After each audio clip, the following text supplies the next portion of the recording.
Hola con todos. El día de hoy vamos a hablar sobre un tema muy importante en el marco de la salud mental, el cual va a ser inteligencia emocional y bienestar psicológico.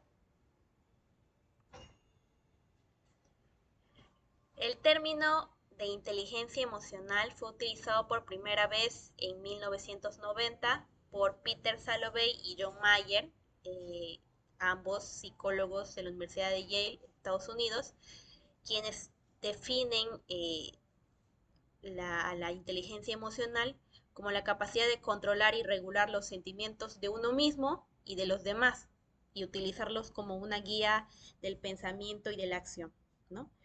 Pero este término de inteligencia emocional empezó a ser difundida por todo el mundo por el psicólogo y periodista Daniel Goleman en su libro La inteligencia emocional, porque es más importante que el coeficiente intelectual, ¿no? Tenemos que la inteligencia emocional es conocida, habíamos dicho, como la capacidad de sentir, entender y aplicar eficazmente el poder y la agudeza de las emociones como una fuente de energía humana, como fuente de información, conexión e influencia. Y es quizá la causa por la que algunas personas con un coeficiente intelectual alto son aventajadas por otras con un coeficiente intelectual menor. Pero, ¿qué es la inteligencia emocional? Habíamos dicho que es la capacidad de identificar, de comprender, de expresar y gestionar de forma adaptativa las emociones propias y ajenas, las cuales nos permite tomar decisiones conscientes en lugar de reaccionar por impulso, ¿no? Un mito frecuente es que la inteligencia emocional es en reprimir, no consiste en reprimir dolorosas ni en mantener una positividad tóxica, ¿no? O sea, emociones dolorosas ni ser positivos todo el tiempo, ¿no? Sino que la inteligencia emocional nos enseña que las emociones son señales informativas neutrales, ¿no? Más que todo la inteligencia reside en cómo decidimos actuar ante ellas. Se propone dentro del libro de la inteligencia emocional del autor Daniel Goleman, propone 5 componentes de la inteligencia emocional, que son el autoconocimiento o la autoconciencia, la autorregulación, la empatía, las habilidades sociales y la motivación, ¿no? Vamos a repasar los diferentes rasgos o pilares o componentes de la inteligencia emocional. Tenemos primero el autoconocimiento o la autoconciencia, ¿no? Esta te va a ayudar a comprender cómo los demás pueden percibir tus palabras y tus acciones. Cuando eres consciente o tienes conocimiento de ti mismo, puedes facilitar las interacciones positivas, ¿no? Y limitar las acciones que ofenden, ¿no? El autoconocimiento, para resumir, es reconocer nuestras emociones en un momento, en el momento exacto en que surgen y comprender sus desencadenantes. Otro componente de la inteligencia emocional es la autorregulación, que es que implica el gestionar nuestro comportamiento cuando nos enfrentamos a por ejemplo, a una conversación o a una situación difícil, ¿no? Es el de manejar estados emocionales intensos sin sin dejarse arrastrar por impulsos destructivos o precipitados. En, si hablamos en un entorno profesional, la autorregulación consistiría en pensar antes de hablar o actuar, ¿no? Otro componente o el tercer componente de la inteligencia emocional es la empatía.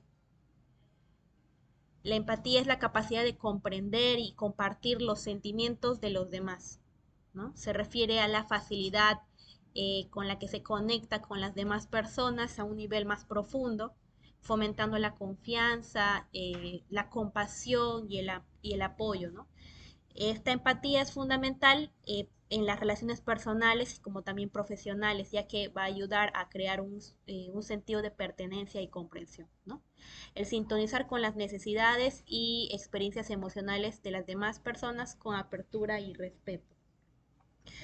El cuarto componente de la inteligencia emocional son las habilidades sociales. Esto implica prestar atención a las señales sociales, como el lenguaje corporal, el no verbal, las expresiones faciales y el tono de voz. Y por último tenemos la motivación, ¿no? Que es la habilidad de motivarnos, el optimismo, es uno de los requisitos imprescindibles para la consecución de metas relevantes y tareas complejas.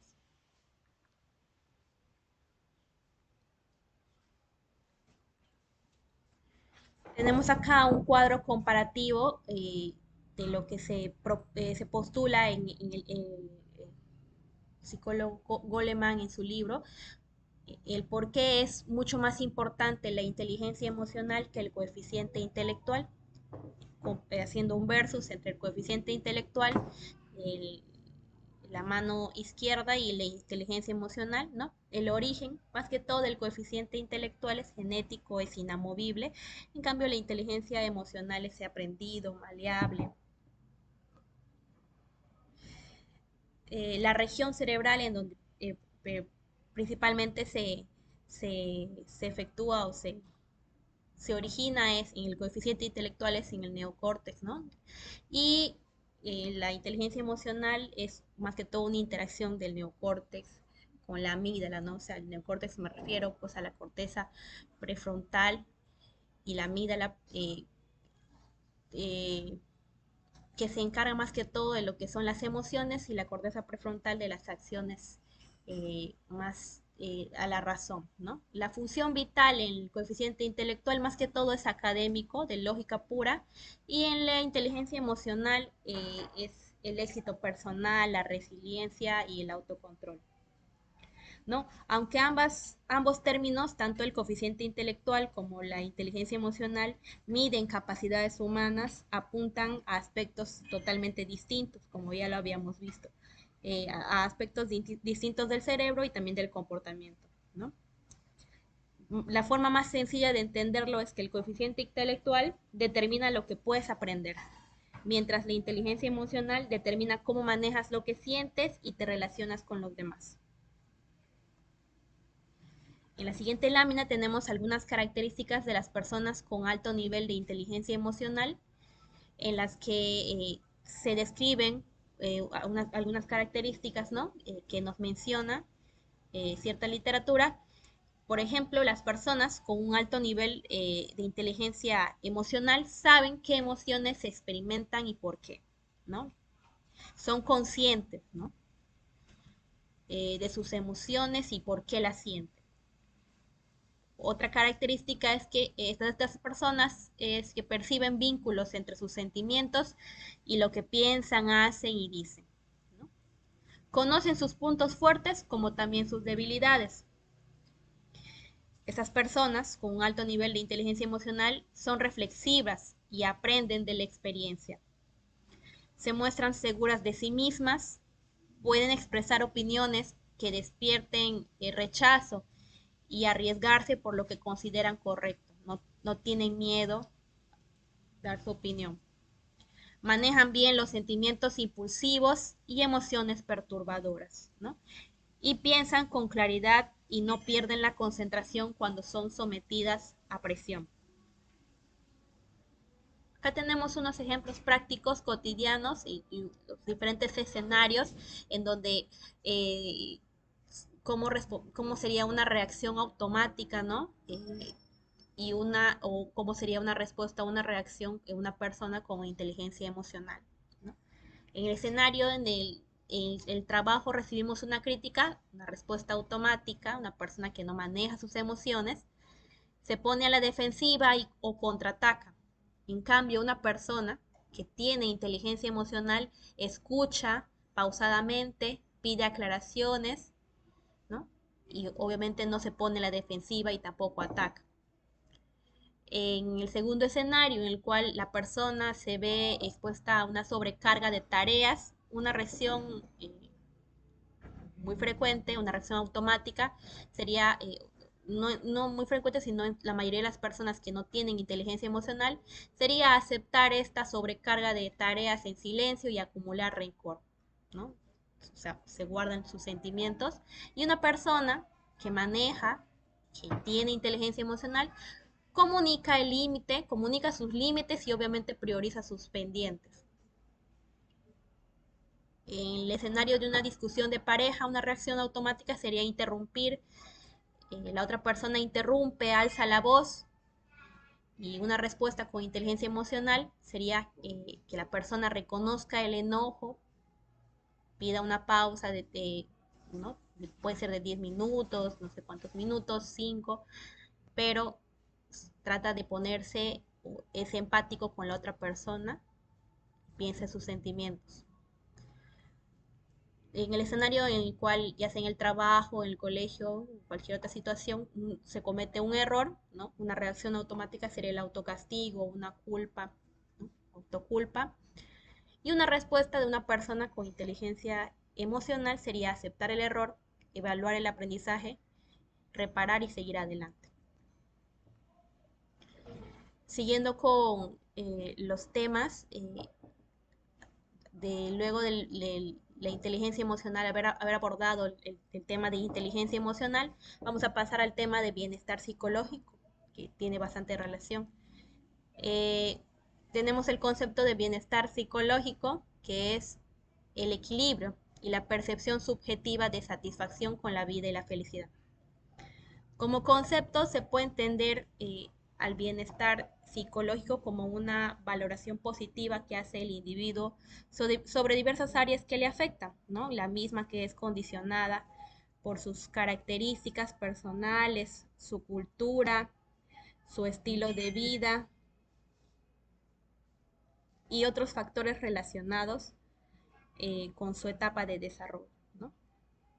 El bienestar psicológico, para que quede claro, es qué tan satisfecho o feliz te sientes con tu propia vida, ¿no? Para entenderlo mejor, lo vamos a dividir, se divide en dos partes principales, que es una evaluación personal, que se refiere a un puntaje, a una nota positiva que tú mismo le das a las distintas áreas de tu vida, ¿no? Como tu familia, tu trabajo, las relaciones, tu salud emocional. Depende de la situación, ¿no? Esa forma de ver tu vida no surge de la nada. Está influenciada por quién eres, tu cultura, tu estilo de vida y la etapa de vida en la que se encuentra la persona.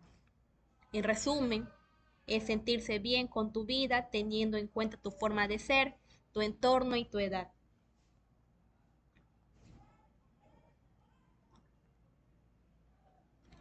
Eh, para cultivar el bienestar psicológico, según la literatura, se destaca 6 pilares claves, ¿no? Uno de ellos es la autoaceptación, que es el de reconocer y valorar tanto las fortalezas como las debilidades, ¿no? Se refiere a la satisfacción que tienen las personas con sus propias capacidades y características, así como sus limitaciones. La autoaceptación. Otro pilar clave en el bienestar psicológico son las relaciones positivas con los otros, ¿no? Construir vínculos profundos, íntimos y de apoyo emocional. Es la que permite mantener relaciones de calidad o relaciones positivas con las personas que sean importantes.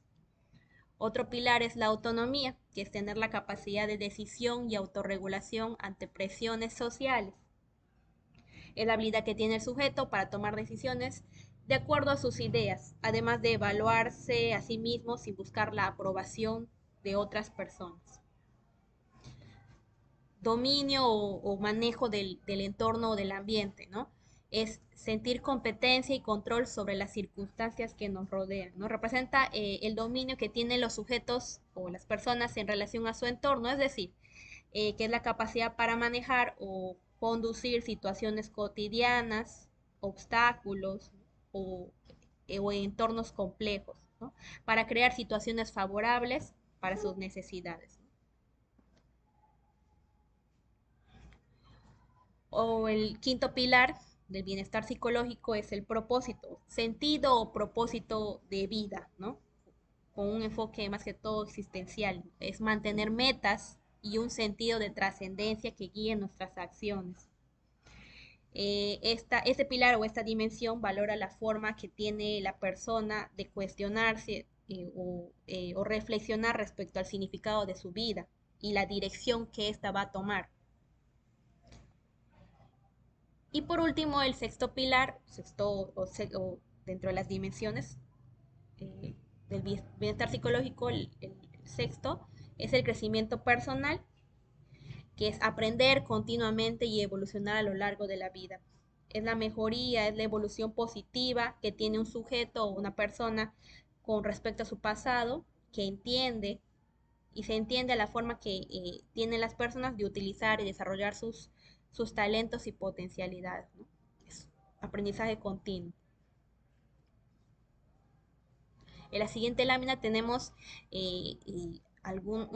algunos que otros hábitos de autocuidado diario que podemos implementar o que podemos realizar en nuestra vida, que son acciones simples que nos ayudan a mantener nuestro bienestar psicológico, ¿no? Como el de dormir y comer bien, hablar con las personas que nosotros tenemos bastante confianza, practicar ejercicio, estar en actividad física diaria, organizar nuestro tiempo de estudio y también nuestro tiempo de descanso. Y el de disfrutar de espacios en los cuales nos sentimos cómodos y disfrutamos, ¿no?